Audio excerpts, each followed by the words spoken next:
There's nothing wrong with drinking alcohol, okay? Of course, I don't drink. I used to drink 7 years ago, but I realized that I wanted to face myself more. So that's why I said alcohol. Writing and drinking. Sure, they don't you get you along. will you will get to understand that writing and drinking don't go together. Yeah. But the reason why we introduce a substance in our body, be it alcoholic, be it smoking, be it sniffing, is because we are running away from our emotions. We don't want to feel it. Go on a flight.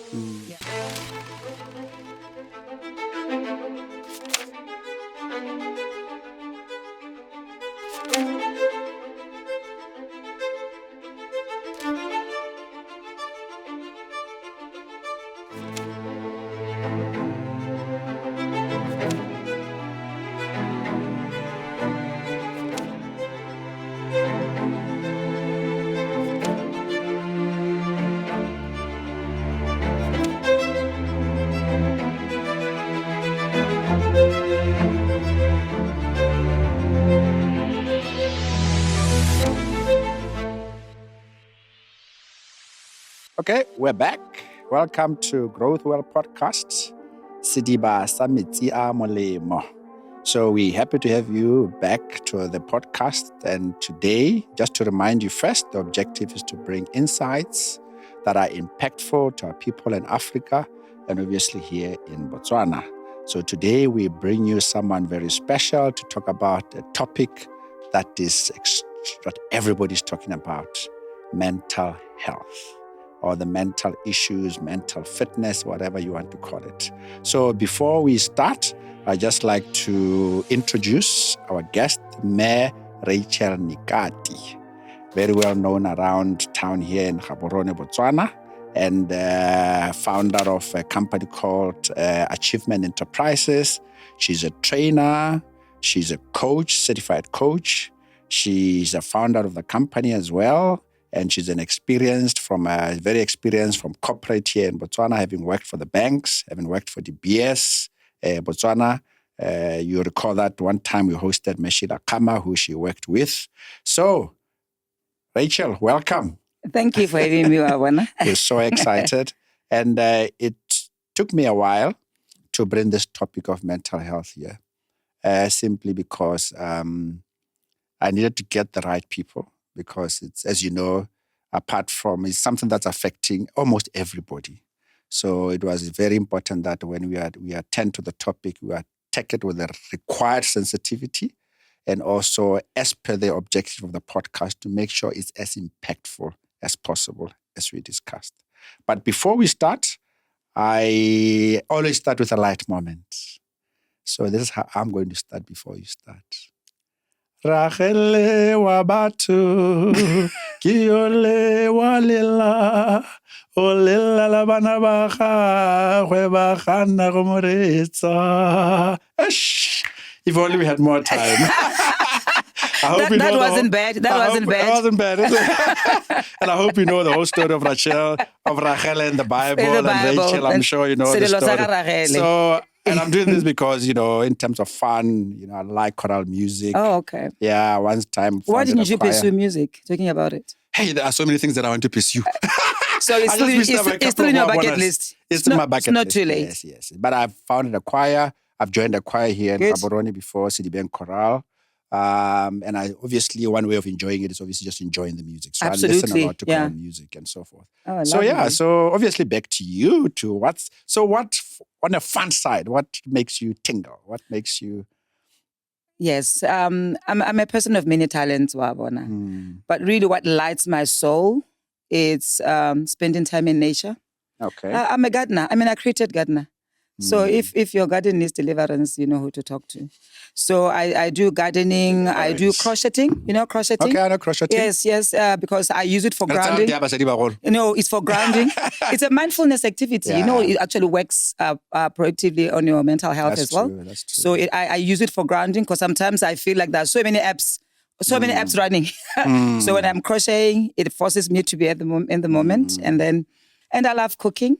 Okay. Yes, so crocheting, cooking, and Bakatshuna wena. ke a tuna motho a Modimo, ke a tuna. Yes, I cook and go tsa Setswana tsa Ntate Nekati Sekgowa. bosigo mo go maswe. Thata. I mean, really, 29 years. So that's why, it explains why 29 years. Yes, Tuning yes, also part of it. Yes, Yeah, but otherwise, I just like reading and writing and researching. No, that's wonderful. Yeah, and helping people become their best selves. Okay. I suppose that's why also your career sort of switched from corporate to what you're doing right now, because you seem to be in cloud nine in terms of I'm actually in a good space. I'm in a good space.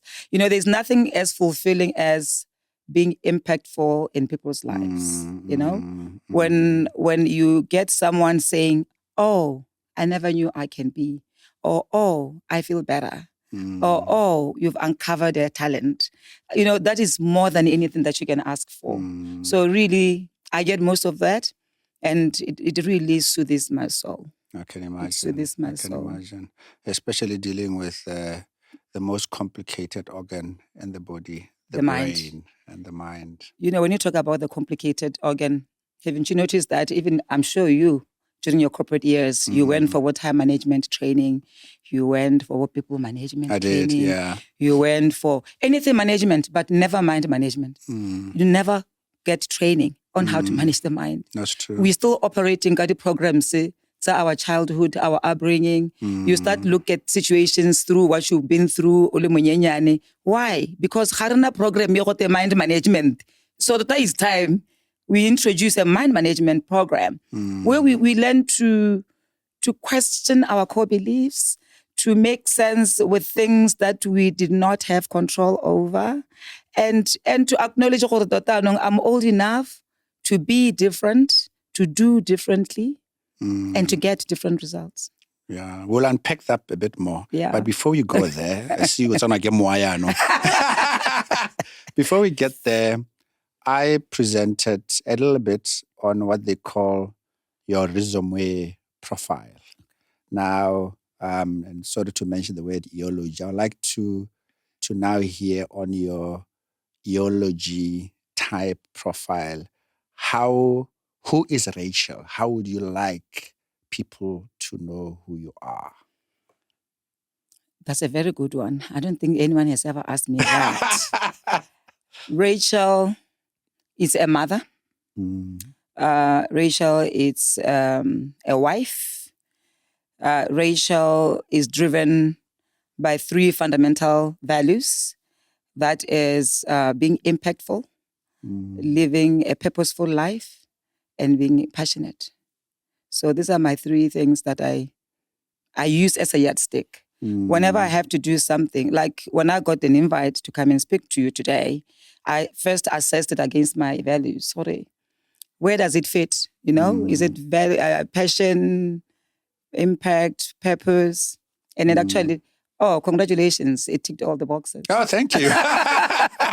What I have done.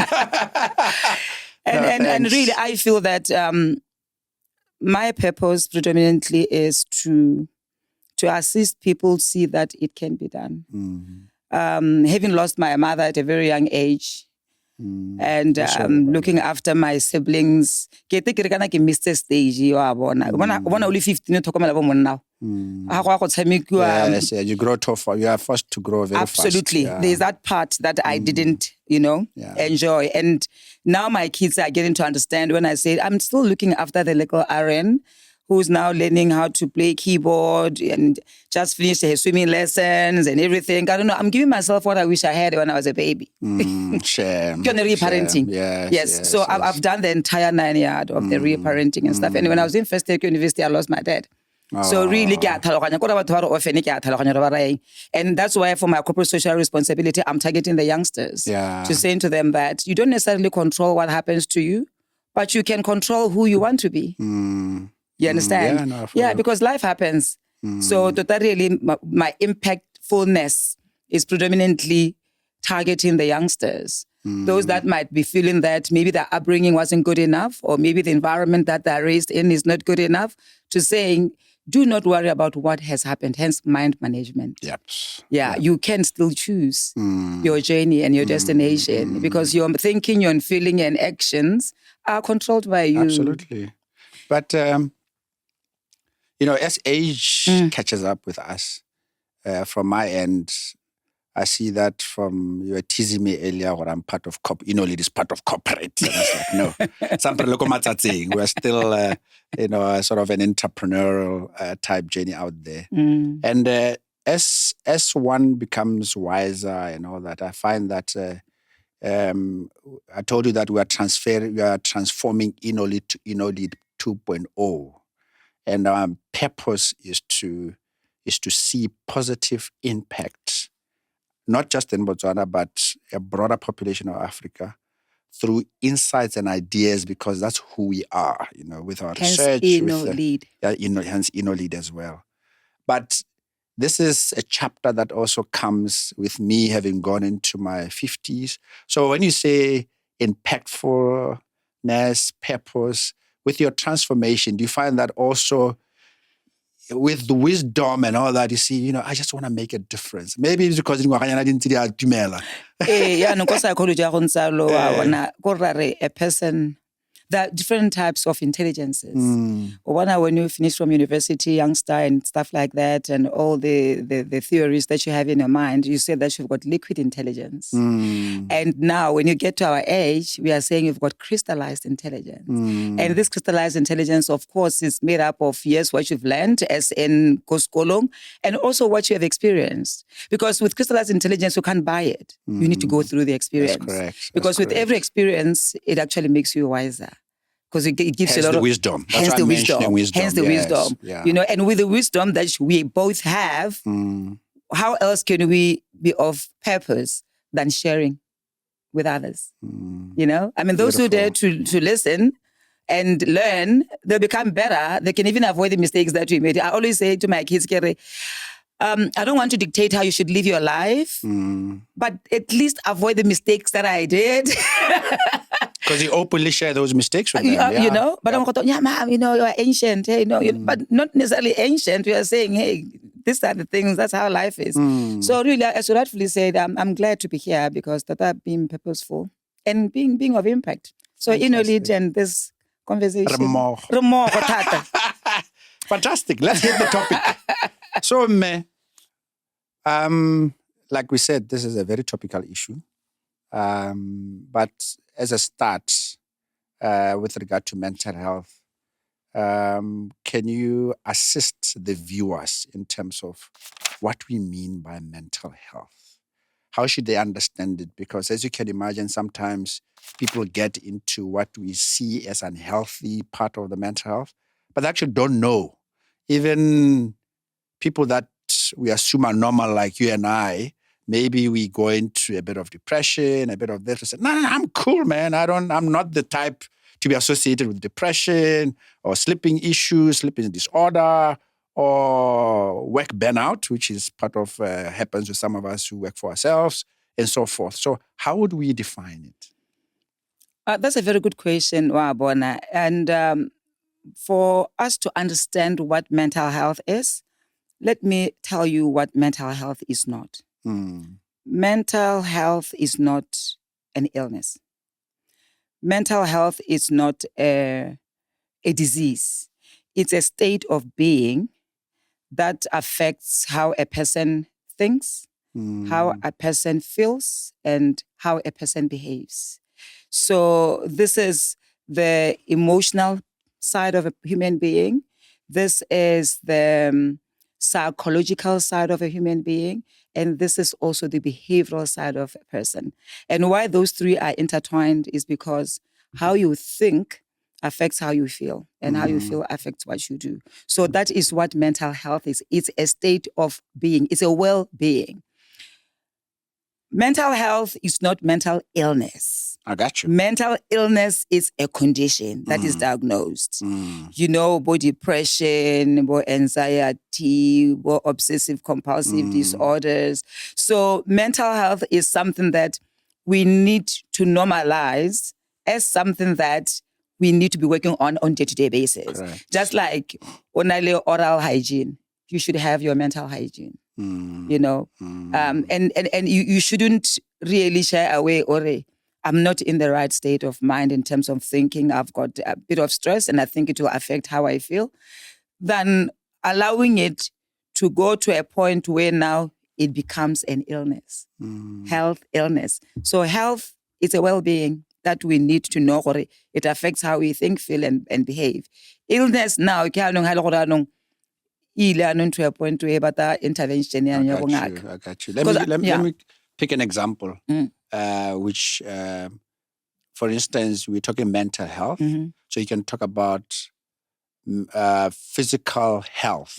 So this is now we're talking about the body. There's nothing wrong with physical health, but you can get a situation where your physical health deteriorates, whether you get a condition that affects your physical ability. You got it. Then you are on the wrong side. But then you go to the gym to enhance. Absolutely. Yes. Like in mental health, would you say this is where your positive psychology comes in, where even if you're okay, you got mental health, but you want to enhance it? Absolutely. I like your question, because when we talk about mental health enhancing, we need to understand which neurochemicals play a critical role in your mental well-being.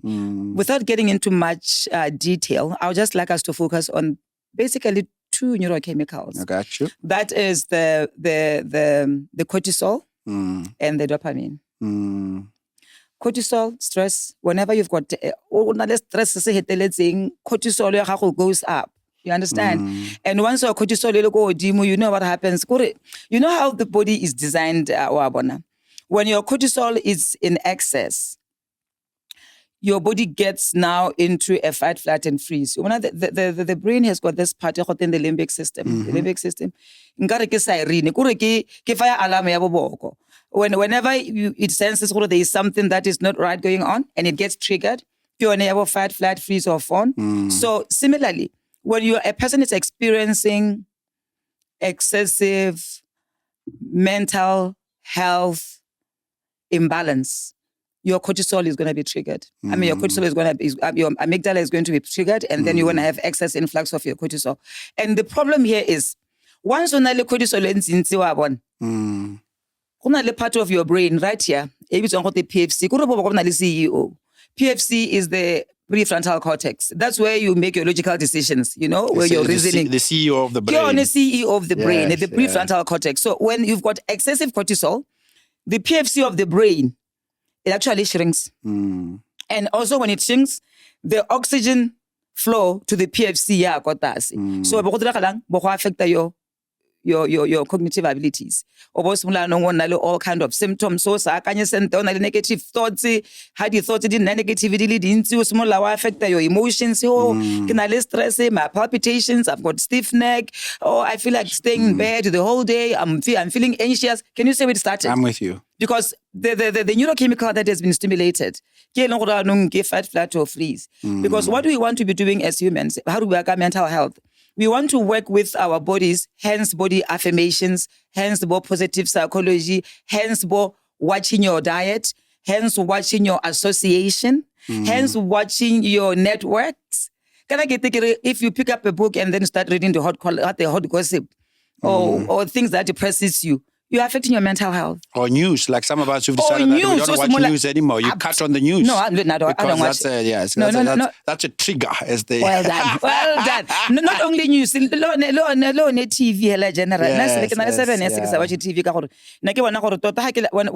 when you want to look after your mental health, you need to be very, very particular with what you feed your mind. Yourself, yes. Be it the people that you associate with, because they can affect your mental health. Be it the food that you eat. If you're eating all the time highly processed food, your body get toxins. It affects you negatively. Be it the company that you keep. Be it even the family members you expose yourself to. We're not talking about 3 hours, about 30 minutes. Yeah, it's self-care. And if you see all this environment, toxic, I need to minimize and reduce mental health. So when you speak of mental health, relevant in all spheres, that's what we by your psychosocial. You need to look at your biological makeup. You need to look at your psychological makeup. You need to your social and also your emotional one, because all these things, they affect you. They work together. They work together. That's where functional medicine even comes in. Functional medicine. To look at the holistic system. I got my engineering work as systems thinking. Systems thinking. Not body, mind, and soul. Yes. You go to a doctor. he's a specialist, Pillow or kidneys, just focus on the kidneys. He doesn't relate the kidneys to your mental situation. Absolutely. And every, okay. I want us to, because I want us to really make it clear to the audience in terms of dopamine and cortisol. And basically the fundamentals of what reduces the mental health, or when you start dipping into mental illness. And your example is quite good, or your elucidation around the role of those two hormones or neurotransmitters.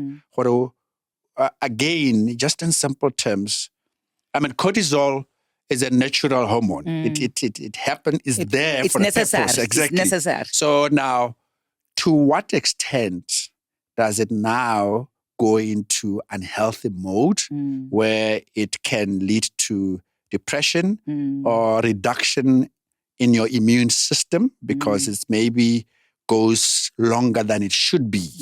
So I just want you to clarify that. That's a very good one. Yeah. I need to explain it in the context of what excess cortisol does to your brain and to your well-being. Because it all starts there. Okay? So as much as cortisol is a necessary neurochemical in the body, in excess, it can be detrimental. That's where I'm coming from. And why it can be detrimental is because high excessive, your other part of the brain, your emotional part of the brain, the limbic system, your ribs and amygdala. Hey, there's a danger in this environment. And when the amygdala is triggered, the process that happens in your brain, change.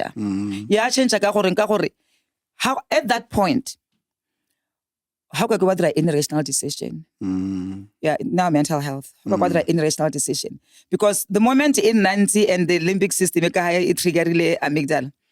Your prefrontal cortex says, no, danger.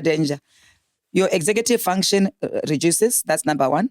Your creativity, logical thinking. That is where sometimes people can get into destructive behaviors where you think that, you know what, you know what I'm saying? Yeah. Is because you are trying to run away from how you are feeling.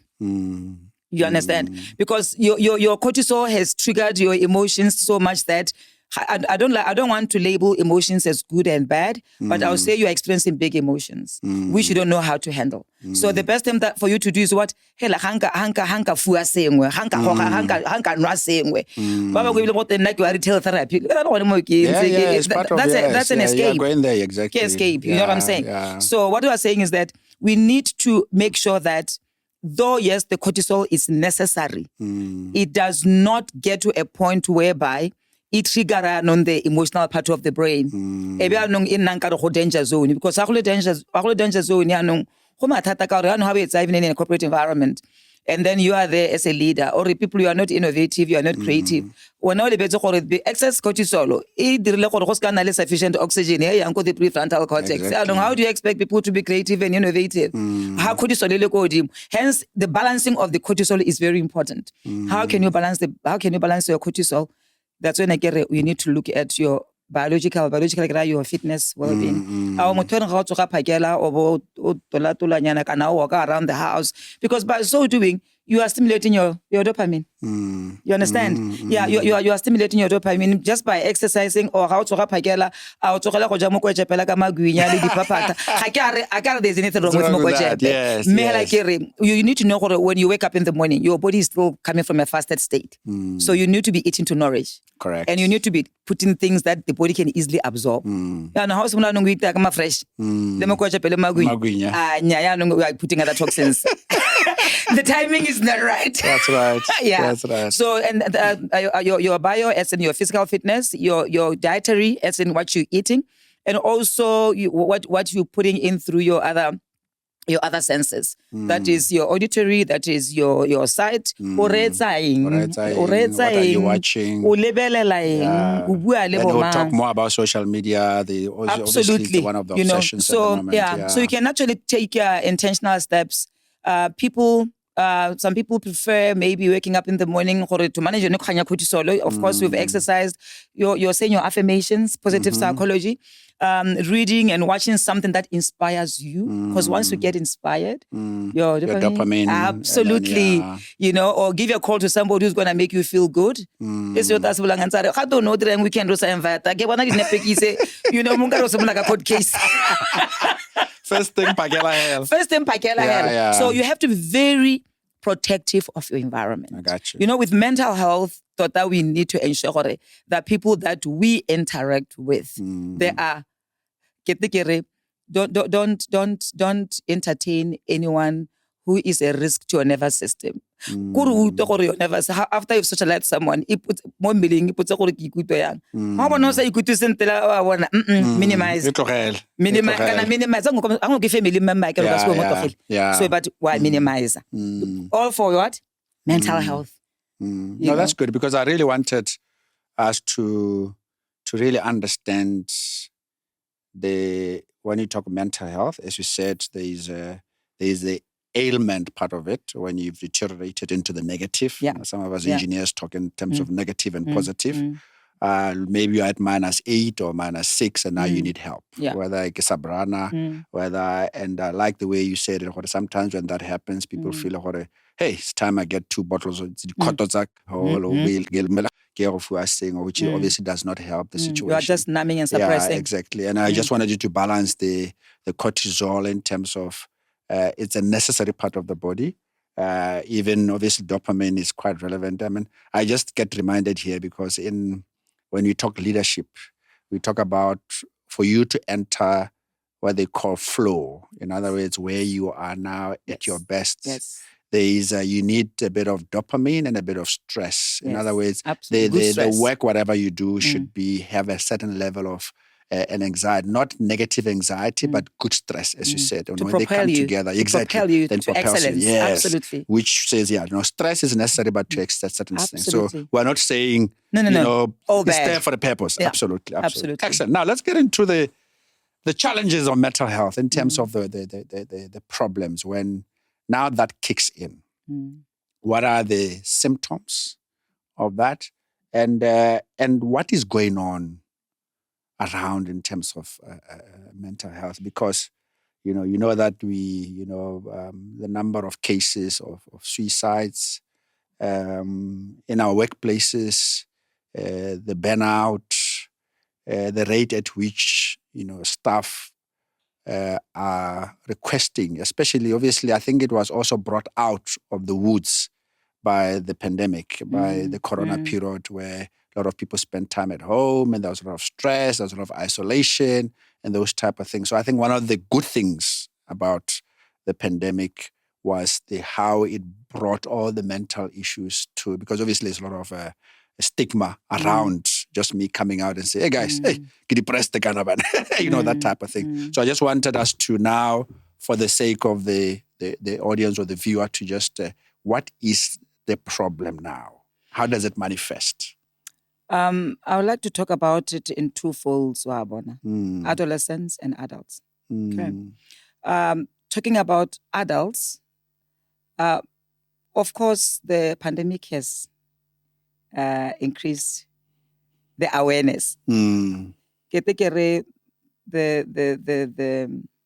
external stimuli does not cause, but it exposes. It exposes. I mean, it actually brought to light what was in our being. Correct. You understand? It hadn't come to the surface, so to speak. Yes. That also directly affected the mental health status. The current isolations in terms of communities and families, when we look at how we were brought up, it was very easy, mangwane, rangwane, uncle, aunt, support structures, easily accessible, there were many sounding boards kind of thing. That now, which is not that much. It is there, but not the way it was when you were growing up as for adults. And also looking at the the dynamics when it comes to the work environment. Work environment, we are saying, gone are the days where you were intimidating, where you were talking only about the consequences of not doing something. If you don't do this, you won't get a raise and stuff like that. But we are now talking neuro leadership. You understand? To say, as a leader, do you create an enabling environment that people, because I want us to introduce another neurochemical thing, oxytocin, the bonding one. Yes, because the love hormone. The love hormone, because that is the oxytocin also that we need to be stimulating either by the way we lead, either by our reward systems, either by our stakeholder engagement and employee engagements. All those things are meant now in a workplace, and also to grow trust. Because we know that in a corporate setting, we always complain, trust, people work in silos, they don't work as a team, and Why is it so? Because oxytocin is lacking. So as leaders, we should be saying, how do we then apply neuro leadership in the way we're interacting and leading our people? Because all those things, if they are not there, people don't trust, people work in silos, that is negative effect to your mental health immediately.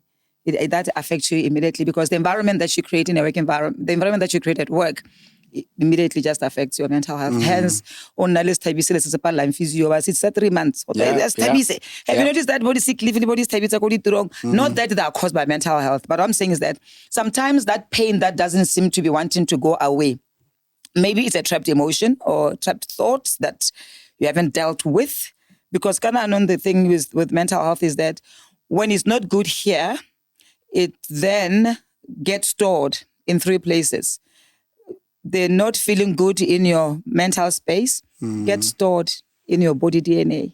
That's what, hey, I'm having some goosebumps. When I think of that incident, I've got goosebumps. Why goosebumps when you're having a thought? Is that why sometimes it actually can be, genetically transfer it to kids? Absolute transference. Absolutely. Yes, so you are storing it, but you're having a few... And something that you picked from the environment, not that you picked it from your forefathers, but actually by virtue of your situation at then, it got inbuilt into your system. Absolutely. Interesting. Because again, where you store it in your brain as energy. And you know how energy is. Energy cannot be destroyed, but you can only transfer it from a positive one from a negative one to the positive. So what I'm saying is that in an organizational environment, we need to be speaking of neuro leadership. We need to be saying, as leaders, what neurochemicals are we stimulating from our employees? Are we creating an enabling environment? Are we communicating?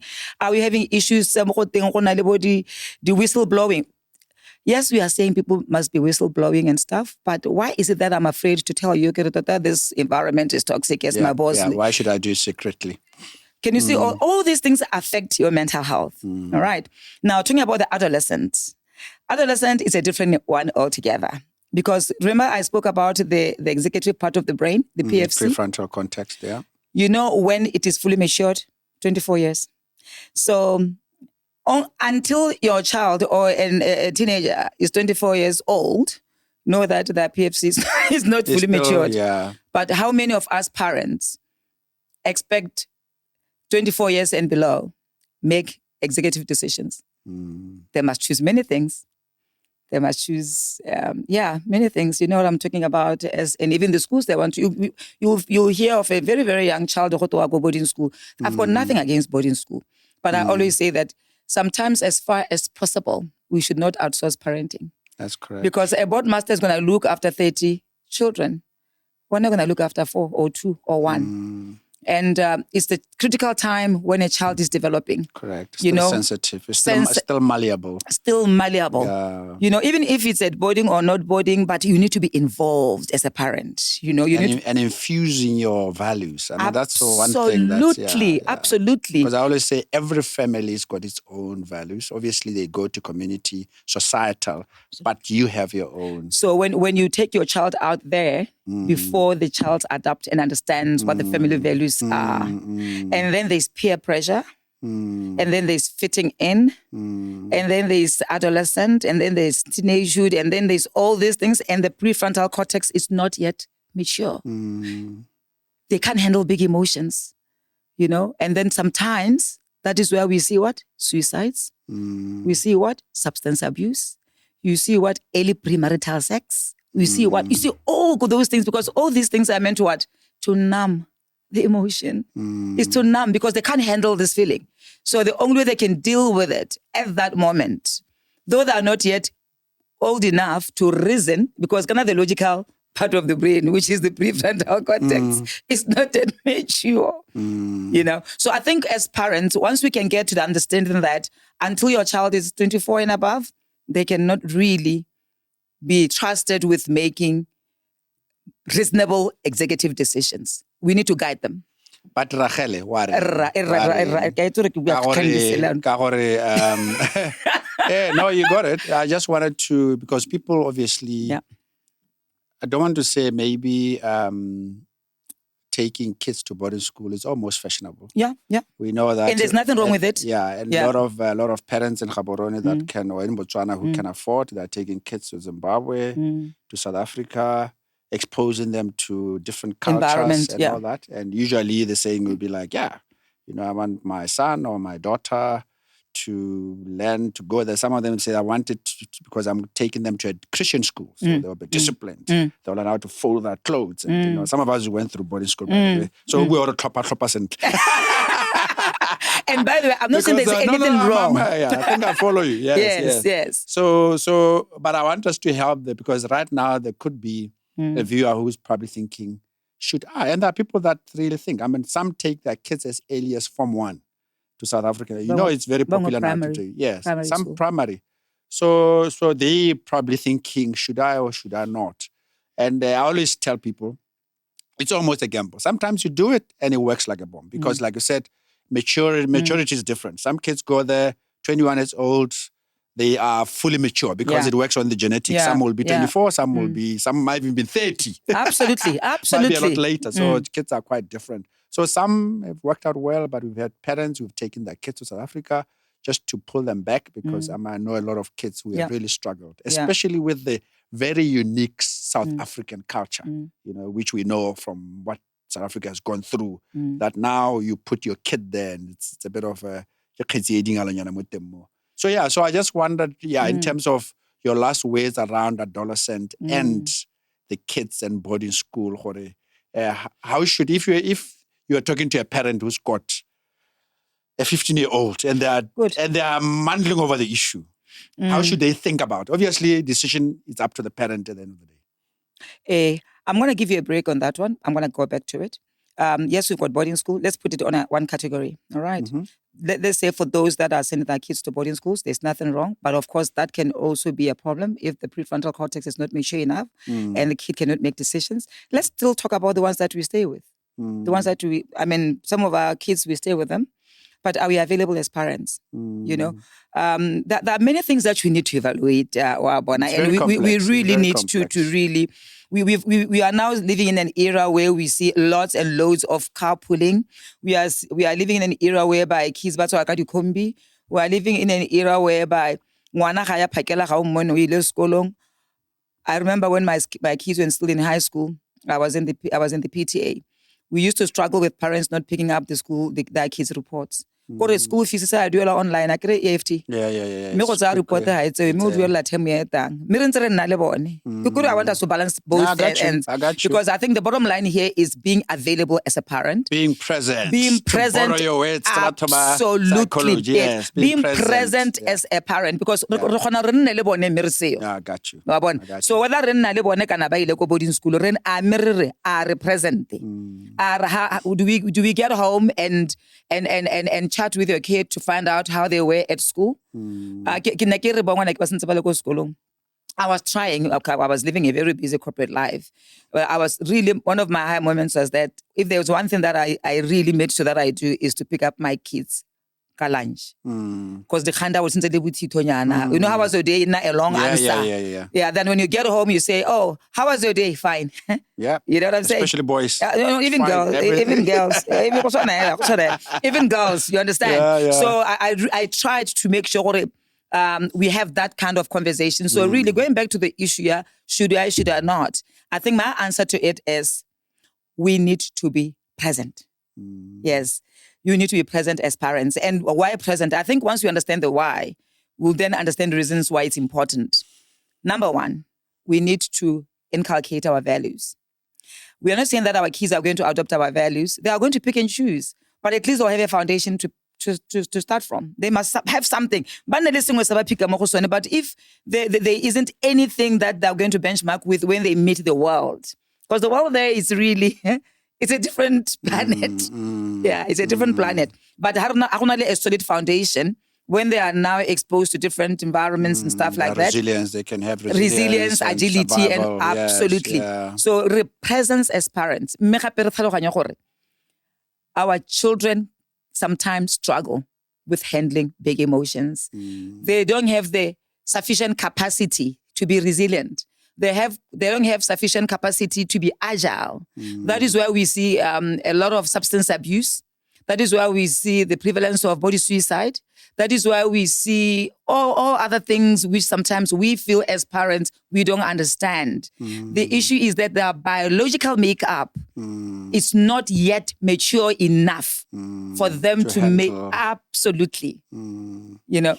As we wrap up on the problem side of mental health, let's. I know you've mentioned suicide. We've mentioned depression, but just to underscore those manifestations, you know, like somebody will say, I have sleep issues.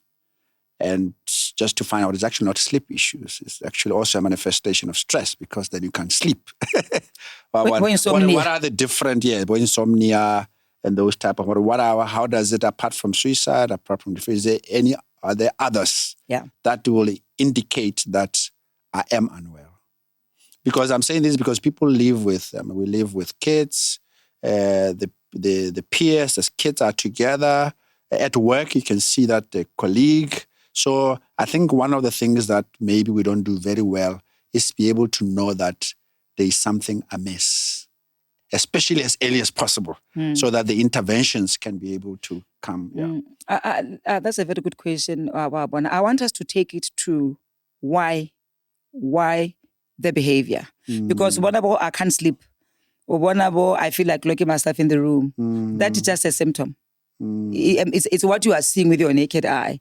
But the iceberg issue here is, remember the emotional part of the brain, which I talked about? Yeah, the limbic system. The amygdala. The amygdala there.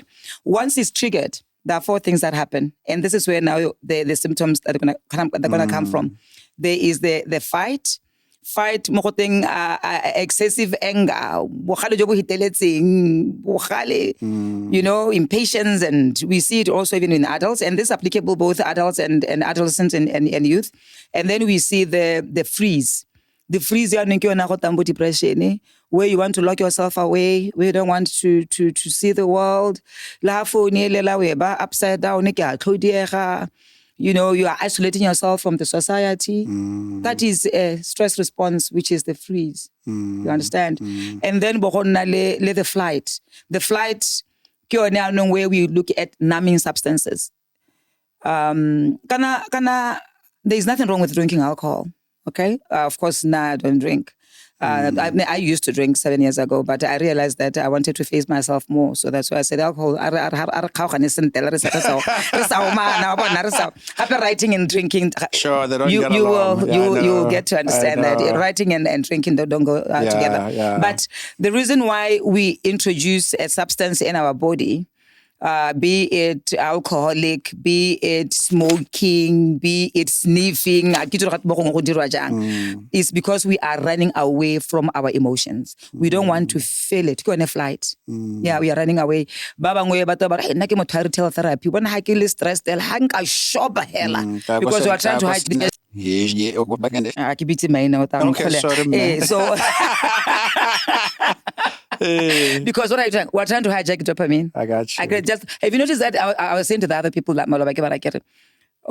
when you are shopping because you are running away from your emotions. When you're in the shopping mall, you are there excited. You are in the fitting room, the basket. You are paying. After paying, the moment you put them in your car, how much now because dopamine has gone down. Yeah, that high is now gone down. So you need another spike. Exactly. You understand? So once you understand why you are doing what you're doing, you then go to the why, and then try to get it from it. And the other one, I talked about the fight, the aggression, and then I talked about the freeze, where you withdraw from people. I don't feel like, I've lost interest in this. I don't enjoy this anymore. Even the stuff that you used to enjoy, that is the freeze. And then it could be like at the flight, the numbing, the shoppers, the whatever, Substance, yeah. hand. And then this one, of course, it's there. It's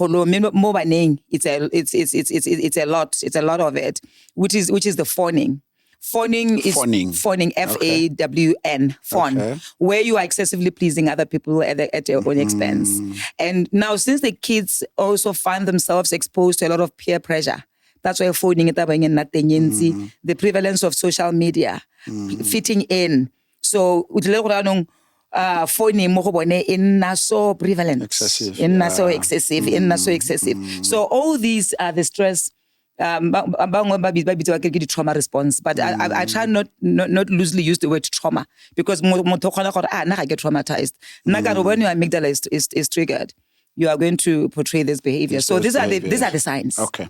Yeah. There are magnitudes. Okay. All the time when you are being kind to someone, you are phoning. No, but sure. there's a way now at times on the excessive side. Absolutely. Yeah. When So you're you not need to compassionate about yourself, and you are trying to please everybody. Okay. I'd like us now to raise because I'm a person of why. So there's this French philosopher called Jean-Jacques Rousseau. And around 1740, he wrote actually he won an award in Paris after he wrote a paper, and his underlying theme was like modernization is killing people. Okay. And he went through the whole anthropology. He used the examples of the native Indians in terms of the lives that they lived, which was very social, as you said, which was very simple, and then until the Europeans came there, alcoholism went up, suicides went up, and they totally complicated their lives. Another interesting is all French. Another French, this guy was sweet, Jacques was sweet. And then there's another one in 1897, a book called Suicide, Straightforward, by Emile Durkheim, a French social scientist. And his observation was, as the Industrial Revolution took off and more people came from villages to the cities, again, there was a certain level of aggression. Society was changing in terms of values. And he was also observing that actually the amounts of suicides were higher in the richer countries. Like at the time was Britain, it was Denmark, it was Holland. And then the poorer ones, in Europe, the southern ones are usually poorer, but Italy. And there was less there. And it was higher in the Protestant community compared to Catholic community. So he did all that section. And that has been the base. He's a very well-known social scientist that formed the base of impact of values, which obviously is subsequent. So what I wanted to explore is that I always look at the Botswana situation, because as you know, we are rated as one of the most unhappiest countries in the world, which a lot of people take as controversial. Some don't believe it. But in the end, when you see the level of mental issues, you are bound to dissect it and try to find out what the hell is going on here. And that's really the thrust of this podcast. What the hell is going on here? We got to come up with very practical solutions that can start reversing or addressing the issue. Otherwise, especially intelligent people like yourselves, learned people at the university, the mental health doctors at Sabran and everywhere, we've got to come together and see. And then you talked about social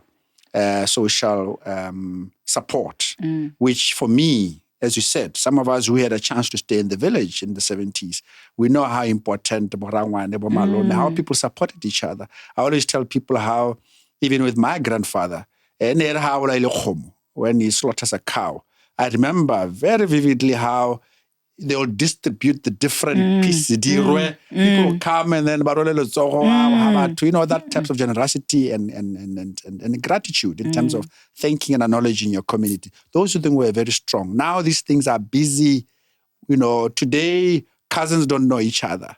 Uncles are not playing their part. And for me, this is the modernization. So the question is, how is the modernization contributing to this? Because if you don't take it at values level and managing the transition of values, I don't think we're going to win.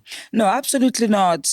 You've said a mouthful, Kgengwenyane. You've said a mouthful because the advent of the increase in modernization, to a large extent, if it finds me not having solid, grounded values, it's going to be a challenge. You understand? And I actually depicted it. I don't know if... in one of your books, please feel free to... I depicted it here because you see here, I talk about, you see here, Kgengwenyane. Yeah. We've got our brain there, our mind, our thoughts, memories, and then life experiences. So our life experiences, they actually inscribe some memories, or this is what you call psychology, some core beliefs. You understand? And then these life experiences and your memories or your core beliefs, they, to a large extent, influence your thoughts. Your thoughts process. And when your thoughts become distorted, thoughts distortion, when you start looking at yourself negatively, when you start looking at other people negatively, when you start looking at environment negatively, we must first go back and say, what is in the memory bank? What are your life experiences? Because this influences what kind of a mindset you are ultimately going to get. So when you expose yourself to an environment, before you can deal or before you can even be aware of your thinking patterns, because when we speak of the distorted way of thinking, what if I told you, Kgengwenyane, that on an average, a person has got between 60,000 to 80,000 thoughts a day. And 80% of those thoughts are repetitive. So depending on your life experiences, memories, and thoughts, and if you are not aware of your thinking patterns, you'll think, feel, and do, and get the same results. Think, feel, and do, and get the same results. So what is it that is necessary? What is necessary for us to do as individuals? And this actually, Kgengwenyane, cuts across both adults and children. We need first to say, what are my personal values? What do I stand for? That is why when you read this book, and congratulations since you have a copy. Thank you. And I can't wait to get my teeth in. What I would like you to do, besides all other great stuff that you're going to have, I would just like you today just to jump to chapter 10. Okay. Yeah, I always say to people, deliberately go to chapter 10. Why am I saying that? This is where I'm talking about how to identify your values. Because I say here, listen to this one. To live a life of inspiration and fulfillment, you must first identify your values. First, identify your values. An inspired, fulfilled life is impossible unless you know what motivates and inspires you. Who are you as a person and what your true mission is? Because going back to us now, we are the most not happy people nation.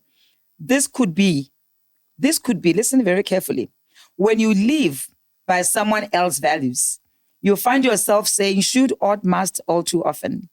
When you don't love what you do, you experience A, B, C, D, E, F, G of negative emotions towards yourself and others. A for anger, not happy.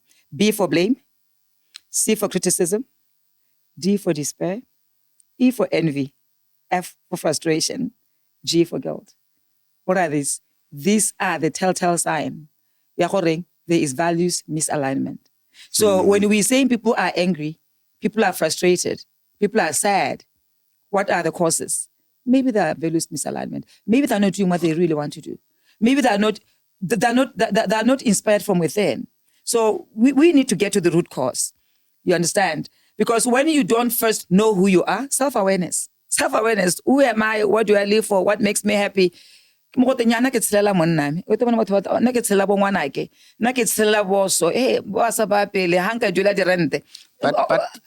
that's why I am.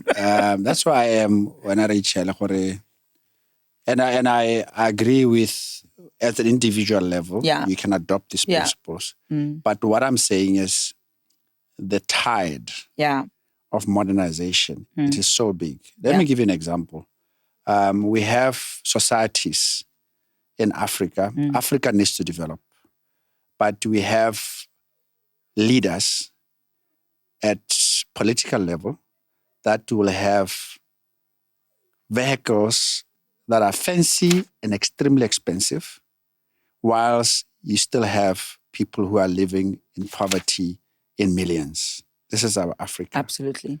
So the issue is, when I was a student in the UK, one of my friends was saying, "Hey, we are talking about the situation in Africa," and she said, "But at the time they used to call me Michael before I changed to Oabona."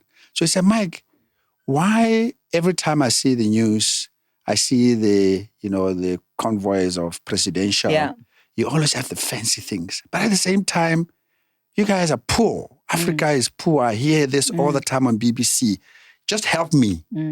And that has really stayed in my mind for a very long time. And the spirit of what I'm saying is that we have a country that the most watched TV is foreign.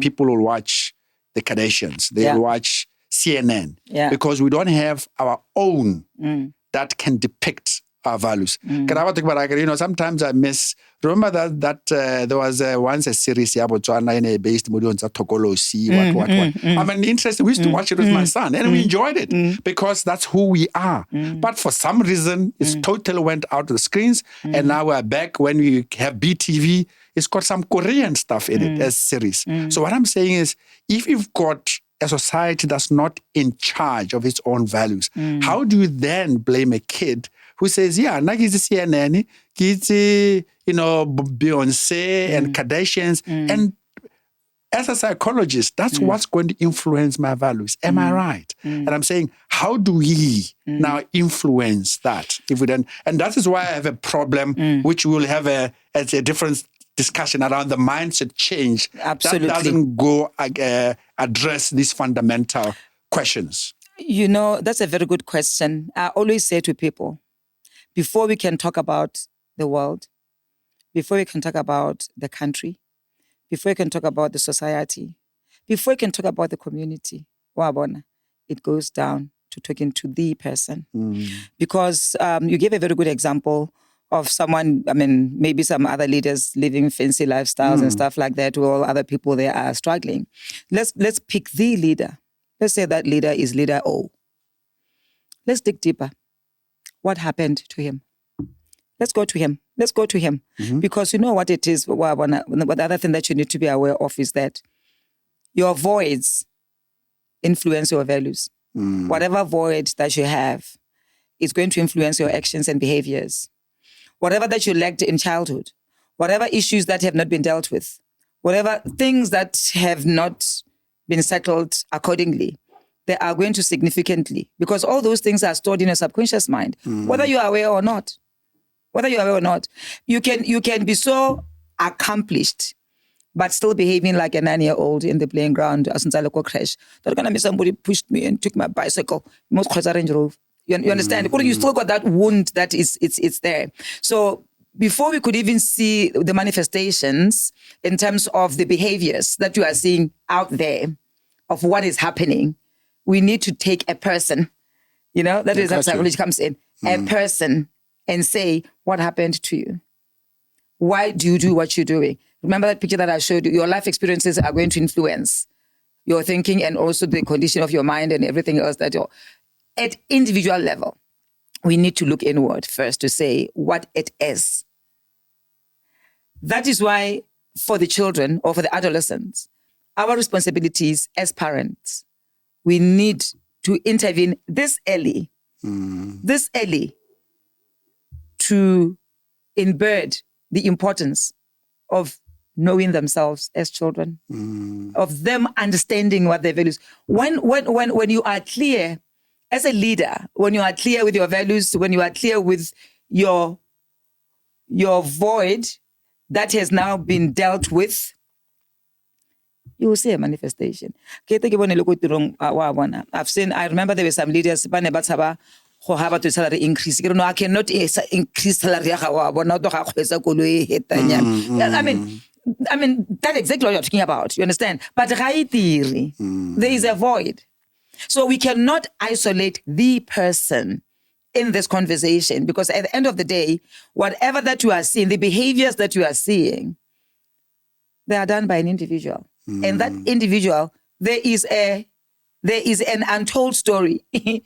Untold story that we need to deal with. But where I'm coming from is, why are we having so many of those President O?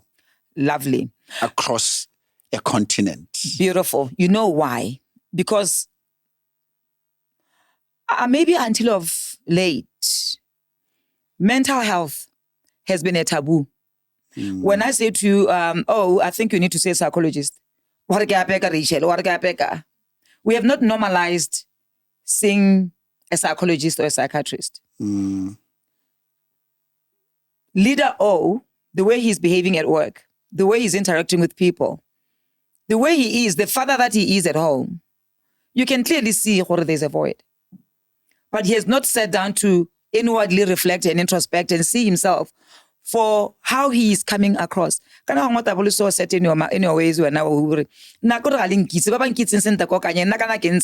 say where you grow, I'm simply saying how you come across. My perception of your behavior just, it doesn't go well with me.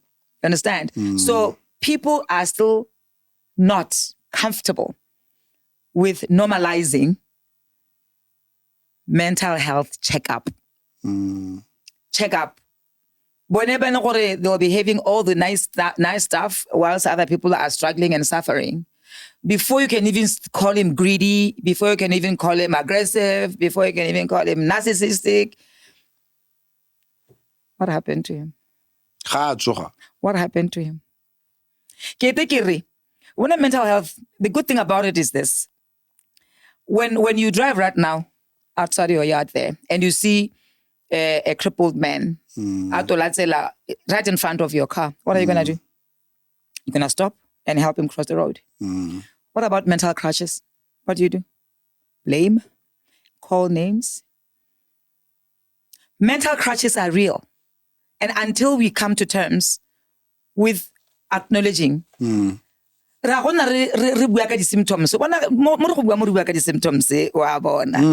mental crutches are real. And the more you understand the realness of mental crutches, the more compassionate you become. Whenever I see situations and people, when I'm doing my executive coaching, I really try to get to where people normally do not want to get to, because that's the only way I can help them. You understand? Because we will be putting this facade and this mask, wanting to appear, wanting to be, but there's one time where this mask is going to fall off. And it's heavy, because you'll see that people don't understand that there's a difference between excellence and perfectionism.